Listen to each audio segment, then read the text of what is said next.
Magandang araw po sa inyong lahat mga karabin natin at welcome back dito po sa ating munting channel Pinas News Review kung saan re-reviewin po natin ang mga mahalagang balita dito sa Pilipinas. Mga simpleng komento sa mga issue dito sa Pinas at ito nga mga karabin natin bookingan na.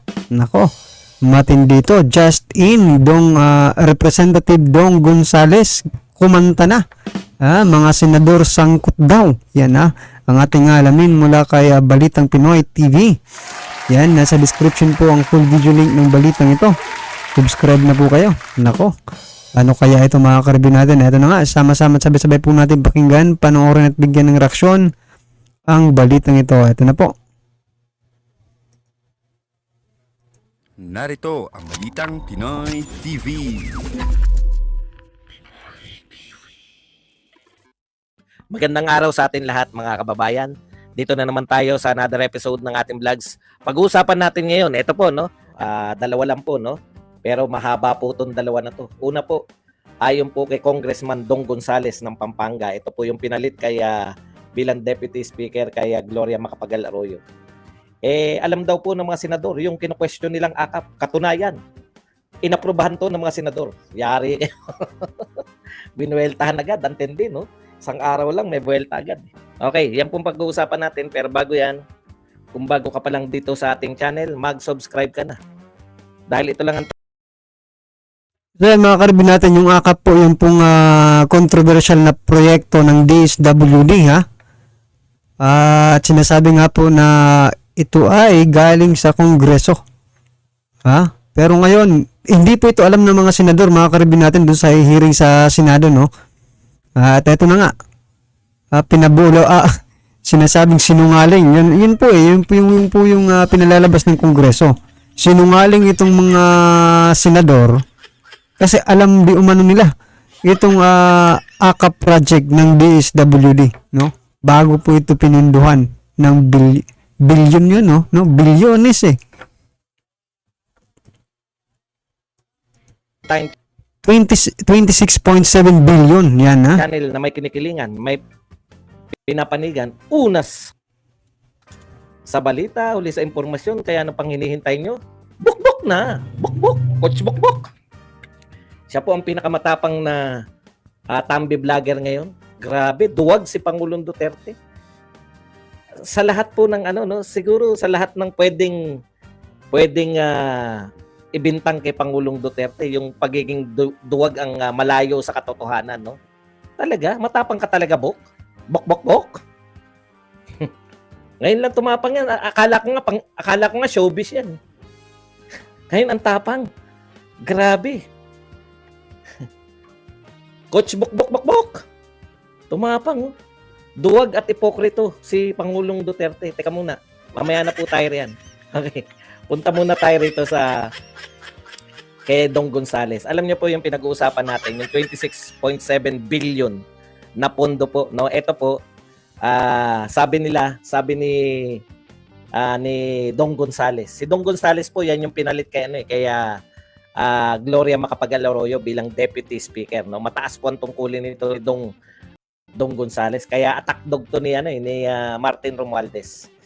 Maganda po yung punto ni Martin Romualdez, ni Dong Gonzales, Ang sabi ni Dong Gonzales, eto raw po, yung akap na kino-question kahapon ng mga congressman sa pamumuno ni Senator ng mga senador pala, sa pamumuno ni Senator Amy Marcos, doon po sa may hearing, yung akap na 26.7 billion na tinatanong ni Senator Marcos. Ito po ang sabi ni Gonzales, na pangisi-ngisi pa Representative Gonzales remind Senator Amy Marcos of the Senate's approval of the 26 billion AKAP program within the 2024 national budget. Tapos ngayon, sabi ni Gonzales, sasabihin nyo ngayon na saan ang galing, hindi nyo alam. Meron narinig pa ako, hindi ko na alam kung si Gonzales din. May punto po tong congressman na to, Ayan, AKAP is part of the 2024 national budget. The Senate gave its stamp of approval on AKAP when it passed the then proposed 5.76 trillion outlay for this year in plenary last November 28. It would be absurd Putan, lalalim ng English mo. Dong Gonzales. Congressman, medyo bababawan mo yung mga English mo. Gave it a stamp of approval. Sabihin mo na lang na inapprove. It would be absurd now for senators to be questioning DACAP and other assistance funds included in the national budget and administered by DSWD because they approve it. Yan, mas malinaw. Inapprove. So ngayon mga karibin natin, hindi na po natin alam kung sino po ang nagsasabi ng totoo. No? Kasi hindi naman pala. Eto, kinontra po eh.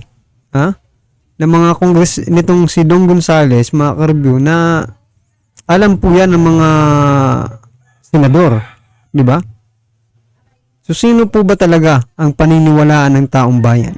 Di ba? At saka, nako, pwede ba? No, kung ganito ng ganito ang ating gobyerno, kung sino po yung nagsisinungaling, tanggalin na po yan, no? Si Bakin, sa pwesto.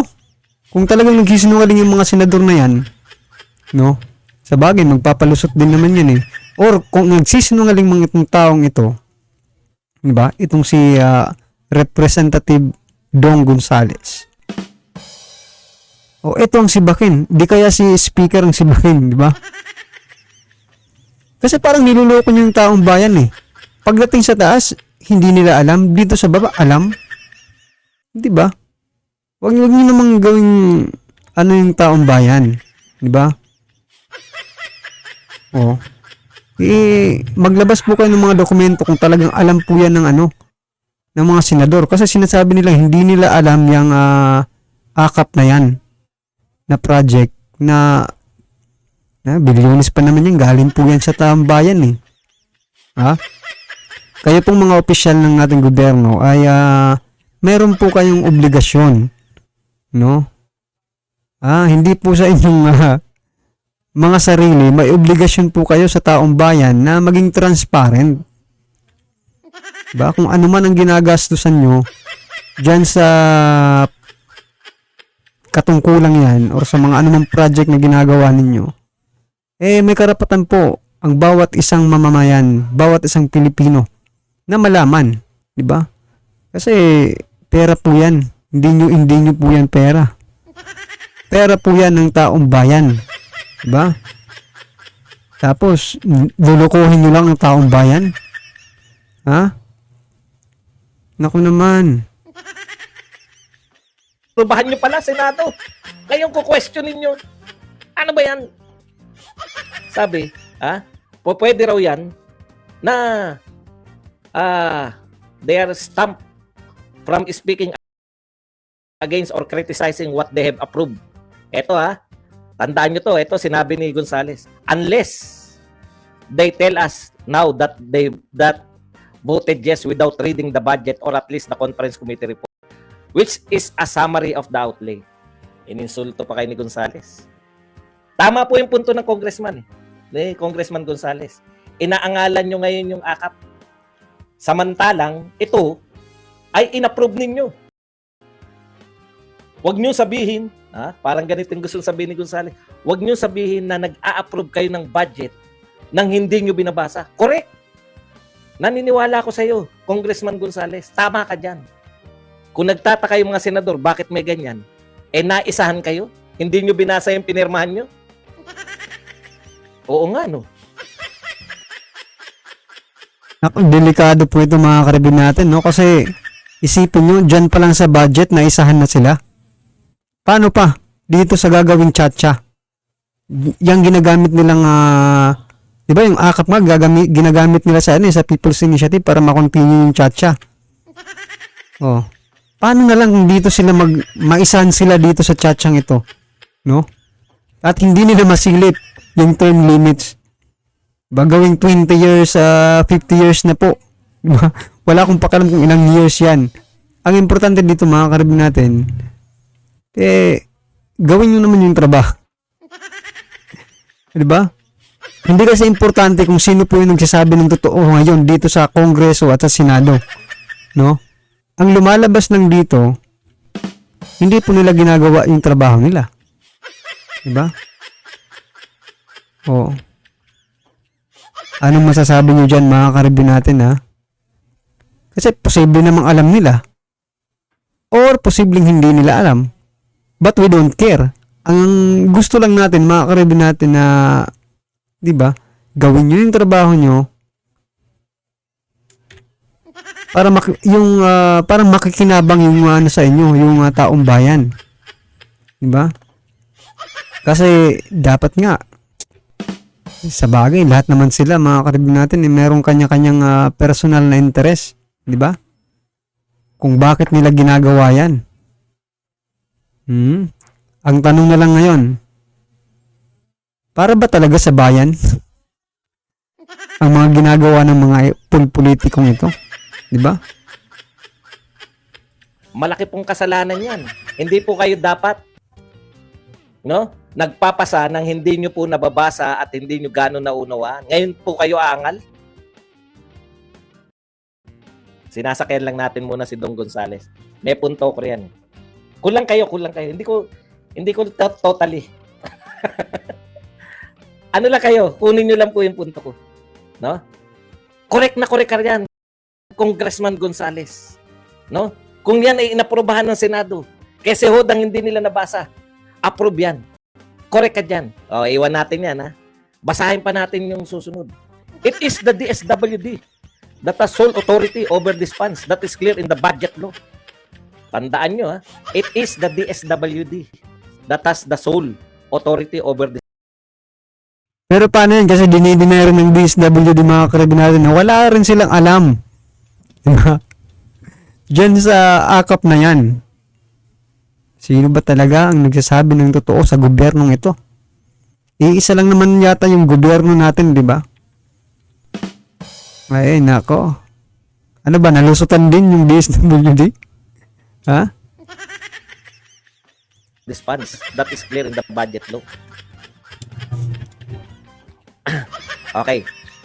The amount of 26.7 billion appropriated herein under the Ayuda sa Kapos ang Kita Program o AKAP shall be used to implement and provide assistance to minimum wage earners falling under the category of low income that were severely affected by rising inflation. Implementation of this provision is subject to the guidelines to be issued by DSWD and the existing budgeting, accounting, and auditing rules and regulations. Nililinaw niya lang po. Wala po silang kinalaman dyan. Binadgetan nila yan. DSWD yan. So sa makatuwid, pag yan po ay budget ng DSWD, dapat po DSWD lang ang magpapatupad. Eh, ang linaw. The sole authority over the funds. It is the DSWD that has sole authority. Ulitin ko lang po. Naniniwala ako sa iyo, Congressman Gonzales. Una, binotatama yung mga senador. Hindi ba inaprubahan natin yan? Hindi ba kayo nagbabasa? Congratulations, ang ganda ng rebat nyo. Hindi nyo ba binabasa yung inaaprubahan nyo? Hindi nyo ba alam na yan ay budget ng DSWD? Sila bahala dyan. Pag budget ng DSWD, walang pakialam ang mga congressman dyan. Sole authority nga eh. DSWD budget yan. Hindi yan budget ng congressman. Correct na correct ka, Dong Gonzales. Naniniwala ko sa iyo. At hindi lang po nilinaw ninyo ang budget ng DSWD ay sole authority, yung DSWD. May nilinaw pa po kayong binibintang ng mga kapwa nyo, congressman. At maliliwanagan na rin po mga tao. Ulitin ko po ang punto niya para lang makatiyak tayo. Ito po ay budget ng DSWD, yung AKAP. Sila ang bahala, sila ang may sole authority para i-distribute yan sa mga kapuspalad. Ayun nga sabi, ayuda sa Kapos ang Kita Program, hindi pala kapuspalad. Mga unano yung kapuspalad. Kasi maliliit ang palad. Okay. Pengin lotion. Bakit mo nakita tong lotion? Hindi, naglalagay ako rito kasi namumuti yung pa ako. Paalang naman ako naglalagay. Okay. Sige ba Dong, ano na yung pinupunto mo? Ang pinupunto ko, pag yan ay budget ng DSWD, hindi po yan budget ng mga congressman. Tama po ako, Congressman Dong, o mali? Tama ka ba Dong? Pareho kami med Dong, di ba? So pag ito pala ay budget ng DSWD, hindi po yan budget ng congressman. Hindi. Correct.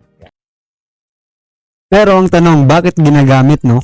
Ginagamit ng mga congressman, ginagamit ng House of Representatives dito sa pagpapapirma ng People's Initiative. Nako, dali na naman tayo nito, mga karib natin. Pero ng gisadong-gisado, no? pera ng taong bayan o gagawing ayuda para sa pirma, di ba? Dito sa People's Initiative para mabago ang ating konstitusyon, para malusutan na naman itong mga senador na ito, di ba? Pinalusutan eh. Yun nga yung sinasabi ko, buti nga nakita ito ngayon eh, di ba? Paano kung doon to nangyari sa Chacha? Eh di, goodbye Philippines na, di ba? O, kung doon to nangyari sa Chacha, mga karibin natin, talagang wala. Siguro ko, yung mga gagawin nilang provision or revision, mga karibin natin, siguro kung may takip na yan eh. May takip na mga, di ba, alarms na, pampasilaw, mga karibin natin, para hindi makita, no?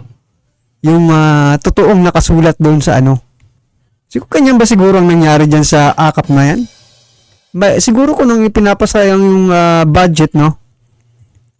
May nakaano dyan sa akap. May nakatakip na pampasilaw. Anong reaction nyo dyan, mga karibin natin, ha? I-comment lang po sa baba para at least alam po ng ating mga kababayan ang inyo pong nararamdaman patungkol po sa balitang ito. Yan, maraming salamat po.